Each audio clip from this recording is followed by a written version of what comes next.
राक्षस फिर से मांस खाने बैठता है और जैसे ही वह फिर खाने को बैठता है उसे फिर से वही खुशबू आती है। अब राक्षस को लगा कि शायद उसका भ्रम हो और वह फिर से खाने लगता है। जब वह सब कुछ खाकर खत्म कर देता है तब भी उसे इंसान की खुशबू आती है। अब राक्षस को लगने लगा हो न हो यहाँ पर जरूर कोई इंसान है जो उसे छुप कर देख रहा है और वह धीरे धीरे कदम बढ़ाकर उसी तरफ जाता है जिस तरफ जारुल था। इधर दानवी की नींद अचानक ही खुल जाती है और उसे जारुल की चिंता सताने लगती है। वह उठकर इधर उधर देखती है तो दानव अभी तक गुफा में नहीं आया था। दानवी ने सोचा क्यों न मैं सुबह होने से पहले एक बार जारुल को देखाऊं कि वह ठीक है या नहीं, और फिर राक्षस के आने से पहले ही मैं तुरंत गुफा वापस लौट आऊंगी। यह सोचकर वह जल्दी जल्दी कदम बढ़ाकर जारुल के पास जाने लगती है। कुछ ही देर में वह भी उसी जंगल में पहुंच जाती है जिसमें जारुल और राक्षस थे। पर जैसे ही दानवी जारुल की गुफा की तरफ कदम बढ़ाती है तो देखती है कि राक्षस भी उसी जंगल में है और वह जारुल की गुफा की तरफ कदम बढ़ा रहा है। दानवी यह सब देखकर डर से कांपती। उसे लगा आज तो सब कुछ खत्म हो जाएगा। अब वह क्या करे?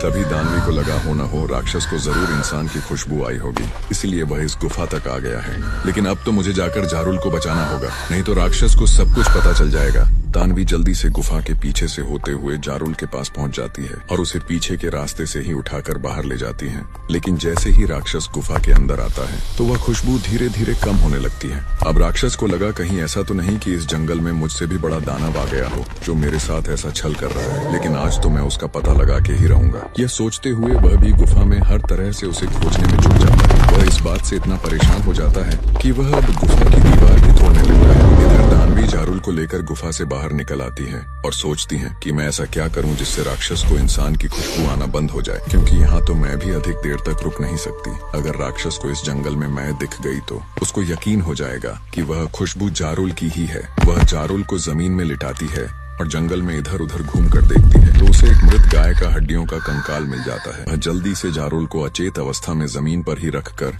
पहले उसके सारे शरीर में मिट्टी लगा देती है। उसके बाद वह जारुल को उसी गाय के कंकाल के अंदर अच्छी तरह से छुपा देती है और उस हड्डियों के कंकाल को एक गड्ढे में रख देती है। और यह सब उसने बहुत जल्दी में किया, लेकिन यह सब करने में दानवी के पूरे कपड़ों में भी मिट्टी लग जाती है, पर वह उस पर ध्यान नहीं देती और वहाँ से जितना जल्दी हो सकता था वापस गुफा लौट जाती है। राक्षस भी जब हर तरफ ढूंढकर परेशान हो जाता है तो वह भी अपनी गुफा की तरफ लौट जाता है। दानवी जैसे ही गुफा के अंदर जाती है वह पहले वाली जगह में ही बैठकर सोने लगती है। कुछ देर बाद राक्षस भी गुफा में दहाड़ते हुए अंदर आता है, पर दानवी उसकी दहाड़ सुनकर भी अनसुना किए वैसे ही सोई पड़ी रहती है। जब दानव की नजर अपनी दानवी पर पड़ती है तो वह सोच में पड़ जाता है। उसे लगा आखिर दानवी ऐसा कौन सा काम कर रही थी कि उसके सारे कपड़ों में इतनी मिट्टी लगी है। कहीं ऐसा तो नहीं कि यह किसी से मिलने गई थी और यहाँ सोने का नाटक कर रही है। दानव क्रोधित होते हुए दानवी का हाथ पकड़कर उठाकर कहता है, मुझे पता है तू सो नहीं रही है। ये सब नाटक करने की कोई जरूरत नहीं, क्योंकि मैं सब कुछ जान चुका हूँ।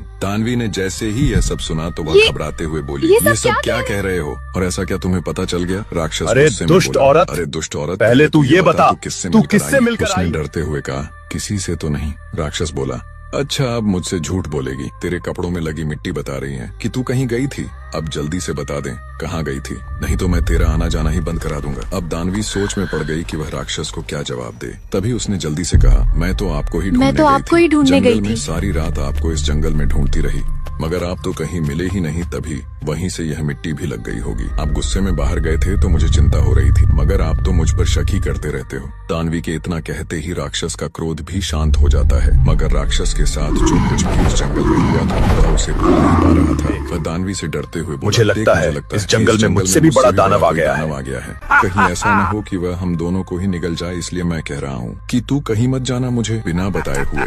नहीं, वह तुझे भी अपने साथ ले जाएगा। हालांकि तेरे पास मगर मुझे लगता है वह हम दोनों से ज्यादा शक्तिशाली है। दानवी ने जब यह सुना तो उसे भी सच लगा, मगर वह दानव से बोली, आपको ऐसे क्यों लग रहा था? आपको ऐसे क्यों लग रहा? जो कुछ भी उस जंगल में हुआ था वह सब दानवी को बता देता है। दानवी यह सब सुनकर मन ही मन सोचकर मुस्कुराती है और कहती है, ये बहुत अच्छा मौका है कि राक्षस इन सभी चीजों में इधर ही उलझा रहे और मैं जारुल को लेकर कहीं दूर चली जाऊं। तभी दानव फिर से बोल पड़ा, मुझे लगता है हमें ये जंगल छोड़ देना चाहिए। चलते हैं जहाँ सिर्फ मैं और तुम रहे। लेकिन दानवी तो अपनी सोच में ही मग्न पड़ी थी। उसने राक्षस की बातों पर जैसे ध्यान ही नहीं दिया। राक्षस दानवी को झकझोरते हुए कहता है, बताओ क्या मैं यह सब सही सोच रहा हूँ? दानवी ने कहा, हाँ स्वामी आप बिल्कुल सही सोच रहे हैं। हाँ स्वामी, राक्षस कहता है, तो फिर ठीक है, हम कल सवेरे ही इस जंगल के कहीं दूर चले जाएंगे। दानवी ने जब यह सब सुना तो हिचकिचाते हुए बोली, लेकिन हम ये जंगल छोड़कर क्यों कहीं चले जाएं? हम तो यहीं रहेंगे।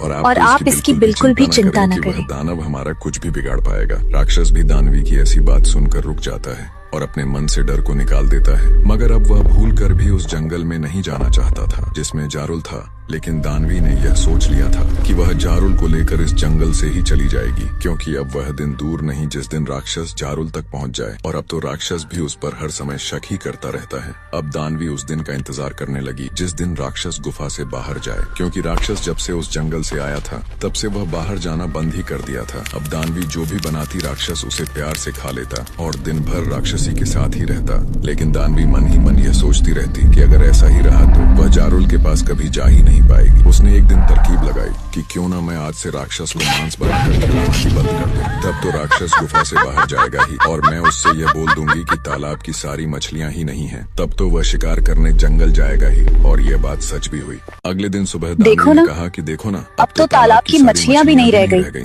और तुम तो जंगल भी नहीं जाते कि कोई शिकार लाओ। हमारे लिए भोजन का प्रबंध कौन करेगा? बिना खाए रह ही नहीं, क्योंकि हम बिना खाए तो रह ही बात राक्षस को भी सही लगी। वह बिना कुछ कहे शिकार की तलाश में आज फिर जंगल की ओर निकल गया। राक्षस के जाते ही दानवी के मन में गहरी खुशी भर गई। उसने तुरंत अपना राक्षसी रूप त्यागा और 16 वर्ष की एक सुंदर कन्या का रूप धारण कर लिया। फिर वह तेज कदमों से जंगल की ओर चल पड़ी। जंगल पहुंचते ही उसने सबसे पहले जारुल को उस मृत गाय के कंकाल से आजाद किया। फिर उसके शरीर पर जमी मिट्टी को साफ किया और जल्दी से उसे अपने साथ पास की गुफा में ले आई। गुफा के भीतर पहुंचकर उसने जारुल को होश में लाने की कोशिश की। जब जारुल उस गहरी बेहोशी से जागा तो दानवी को देखकर उसके मन में खुशी और दुख दोनों एक साथ उमड़ पड़े।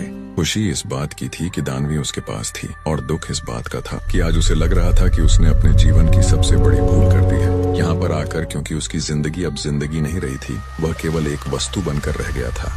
उसने न तो दानवी की ओर देखा और न ही उससे कुछ कहा। उसका मन इन सब बातों से भर चुका था। जब दानवी ने जारुल के इस व्यवहार को देखा तो वह कुछ समझ नहीं पाई। घबराहट और गुस्से में उसने कहा, जारुल तुम्हें क्या हो गया है? तुमने तो जैसे मुझे देखा ही नहीं। तुम मुझसे कुछ बोले बिना कहाँ जा रहे थे?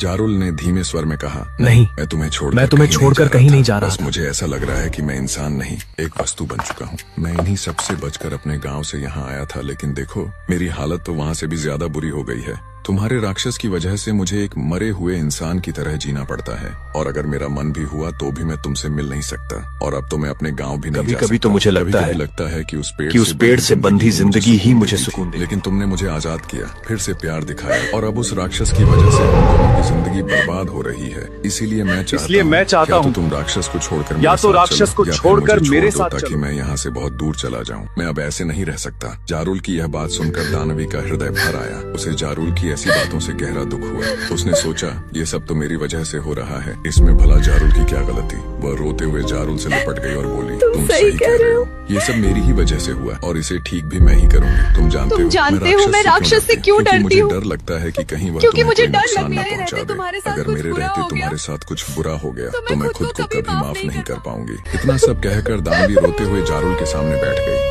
और उसने एक एक करके वह सब कह दिया जो जारुल के जाने के बाद उसके साथ हुआ था। राक्षस का व्यवहार, उसका डर, चोरी छिपे आकर जारुल से मिलना और उसे आजाद कराने के लिए जो उसने सहा था। उसके शब्दों के साथ उसके आंसू भी बहते रहे। दानवी का यह अटूट प्रेम देखकर जारुल भी भीतर तक टूट गया। उसने उसके आंसू पोंछते हुए कहा, चाहे जो हो जाए हम दोनों यहाँ नहीं रहे और अगर रहना पड़ा तो मैं उस राक्षस को जीवित नहीं छोड़ूंगा। ये सुनते ही दानवी घबरा गई। उसने तुरंत जारुल को रोकते हुए कहा, नहीं जारुल, मैं न उसे मार सकती और न ही मैं तुम्हें ऐसा करने दूंगा, लेकिन तुम्हारे लिए मैं उसे जरूर छोड़ सकती हूँ। हम यहाँ से बहुत दूर जाकर एक नई जिंदगी शुरू करेंगे। फिर वह कुछ सोचकर बोली, लेकिन जंगल में नहीं, क्योंकि अगर हम जंगल में रहे तो राक्षस हमें ढूंढ लेगा। हमें वहाँ जाना होगा जहाँ वह कभी नहीं आ सकता, तुम्हारे गाँव में, क्योंकि उसे इंसानी खून से और इंसानी लोगों से नफरत है। वहाँ नहीं आएगा और इससे पहले कि वह हमें ढूंढ ले, यहाँ से निकलना होगा, हमें यहाँ से निकलना होगा। हो गया। ये सुनकर जारुल उदास हो गया। उसने धीमे स्वर में कहा, नहीं दानवी, हम वहाँ नहीं जा सकते। दानवी ने हैरानी से पूछा, क्यों? अरे मैं समझ गई, मत करो, मगर तुम चिंता, पता भी नहीं चलेगा कि मैं एक राक्षसी हूँ। दानवी के बार बार आग्रह करने पर जारुल ने अपने दिल का बोझ उतार दिया। उसने बताया कि कैसे मोहिनी नाम की एक लड़की ने उस पर झूठा आरोप लगाया और कैसे गांव वालों ने उसे अपमानित कर बाहर निकाल दिया। यहाँ तक कि उसके पिता, जो गांव के मुखिया थे, वह भी उसे नहीं बचा पाए। मजबूर होकर उसे जंगल की राह पकड़नी पड़ी जहाँ उसे तुम मिली। यह सब सुनकर दानवी की आंखों में आंसू आ गए, लेकिन उसके चेहरे पर दृढ़ता थी। वह बोली, तुम बिल्कुल भी चिंता मत करो। जैसे तुमने मेरा साथ दिया वैसे अब मैं भी तुम्हारा साथ दूंगी। तुम्हारे गांव वाले एक दिन फिर तुम्हें वही सम्मान देंगे जो कभी देते थे। दोनों ने एक दूसरे का हाथ थामा और उम्मीद के साथ जंगल से गांव की ओर चल पड़े। उधर राक्षस भी जब शिकार लेकर गुफा में पहुंचा तो उसे वहां पर दानवी दिखाई नहीं दी और वह बेचैन हो उठा। लेकिन फिर उसने सोचा शायद वह भी शिकार लेने गई होगी। यही सोचकर वह वहीं उलझा रहा, इस बात से अनजान कि उसकी दुनिया अब बदल चुकी है। जंगल से निकलते समय दानवी बार बार पीछे मुड़कर देख रही थी। उसे लग रहा था कि राक्षस कभी भी उनकी आहट पा सकता है। जारुल उसका हाथ थामे आगे बढ़ता रहा। सूरज की पहली किरणों के साथ दोनों गांव की सीमा तक पहुंच गए। गांव में जारुल को देखकर हलचल मच गई। कुछ लोग उसे देखकर चौंक गए, कुछ ने नजरें फेर लीं और कुछ लोग उसे देखकर खुश हो गए। लेकिन जारुल ने किसी पर ध्यान नहीं दिया और सीधा अपने घर की तरफ चला गया जहाँ पर उसका पिता चारपाई पर लेटा था, इसी आस में कि शायद किसी दिन जारुल उससे मिलने आए। लेकिन वह दिन शायद आज था। जारुल ने जैसे ही चौखट पर कदम रखा उसके पिता की नजर उस पर गई और वह मारे खुशी से रोते हुए अपने बेटे जारुल को गले लगाकर उसे चूमने लगा। उसका ध्यान बिल्कुल भी तानवी की तरफ नहीं गया। तानवी भी ये सब देखकर खुश होती है। तभी कुछ देर बाद उसके पिता की नजर दानवी पर पड़ी जो अद्भुत सुंदर थी। कोई उसे देखकर यह नहीं कह सकता था कि चेहरे के पीछे एक भयानक चेहरा छिपा था। जारुल के पिता ने खुश होकर कौन है? बेटा यह कौन है? जारुल ने बताया कि वह उसकी पत्नी है। इसके बाद उसका पिता उन दोनों को अंदर बुलाता है और पूरे मन से उन दोनों का स्वागत करता है। लेकिन कुछ ही देर बाद गांव के कुछ लोग उसके घर पहुंच गए और उन्होंने फिर से वही बात की। लेकिन इस बार उसके पिता ने बड़ी दृढ़ता के साथ कहा कि तुम चिंता मत करो, कहीं नहीं जाएगा, वो यहीं रहेगा। इसका फैसला कल पंचायत में होगा और इसका फैसला कल पंचायत अपने अपने घर जाएं। पिता के मुख से ऐसी बात सुनकर जो जारुल अभी तक अपने पिता से नफरत करता था उसे उस पर प्यार उमड़ आया। उसे यह सब देखकर बहुत आश्चर्य हुआ, लेकिन उसको यह नहीं पता था कि उसके जाने के बाद उसका पिता एक भी दिन चैन से नहीं बैठा जब तक कि उसने मोहिनी से यह जान नहीं लिया कि उसने उसके बेटे के साथ ऐसा क्यों किया। हालांकि जब उसको यह सब पता चला तो उसने जारुल को बहुत ढूंढा, लेकिन उसे जारुल कहीं नहीं मिला। और मिलता भी कैसे जब वह खुद एक राक्षसी के साथ था। अगले दिन पंचायत बुलाई गई। मोहिनी भी वहाँ थी, लेकिन आज उसके आंखों में जारुल के खोने का पछतावा था और उसे दानवी जैसी खूबसूरत जारुल की पत्नी से भी काफी जलन भी थी। जारुल ने शांत स्वर में पंचायत के सामने अपने साथ हुए अन्याय की बात रखी। दानवी चुपचाप उसके पास खड़ी रही, साधारण स्त्री के रूप में, लेकिन उसकी आंखों में अजीब सी चमक थी। इसके बाद मोहिनी ने भी अपनी सारी चाल जो भी उसने जारुल को पाने के लिए किया था रोते हुए कह देती है। पंचायत मोहिनी के गुनाहों की सजा उसे सुना पाती कि तभी उसी समय जंगल की ओर से तेज हवा चली और सभी पेड़ झुकने लगे। राक्षस गांव की सीमा तक आ पहुंचा। उसने आगे बढ़ने की कोशिश की, लेकिन जैसे ही उसने इंसानी खून की गंध महसूस की वह रुक गया। उसकी दहाड़ दूर तक गूंजी। सभी गांव वाले डर से कांप उठे। तभी दानवी आगे बढ़ी। पहली बार उसने बिना डर के राक्षस की ओर देखा। उसकी आंखों में क्रोध नहीं, केवल चेतावनी थी। राक्षस समझ गया अगर उसने एक कदम और बढ़ाया तो वह दानवी को हमेशा के लिए खो देगा। गुस्से और हार के बीच वह जंगल की गहराई में लौट गया। इधर पंचायत में सच्चाई सामने आ चुकी थी। मोहिनी का झूठ उजागर हो गया। जारुल को निर्दोष घोषित किया गया और उसके पिता की आंखों में वर्षों बाद सुकून उतरा। गांव वालों ने सिर झुकाकर उससे माफी मांगी। समय बीतता गया। जारुल और दानवी गांव में ही रहने लगे। लोग दानवी को एक सामान्य स्त्री समझते थे, लेकिन कभी कभी रात के समय लोग कहते उसके आसपास हवा अचानक बदल जाती है। उसकी आंखें अंधेरे में चमक उठती हैं। कोई नहीं जान पाया कि वह कौन है, वह इंसान है या कुछ और शायद यही उसकी पहचान थी, एक रहस्य जो प्रेम के साथ गांव में बस गया। दोस्तों, मुझे उम्मीद है कि ये एंडिंग आप सबको पसंद आई होगी और वीडियो पसंद आई हो और ऐसी कहानी और भी देखना चाहते हो तो चैनल को सब्सक्राइब जरूर करें और वीडियो के कमेंट बॉक्स में अपनी राय जरूर दें। इतना प्यार और सपोर्ट करने के लिए आप सबको दिल से धन्यवाद। दोस्तों, आप लोग वीडियो को लाइक और हाइप जरूर करें।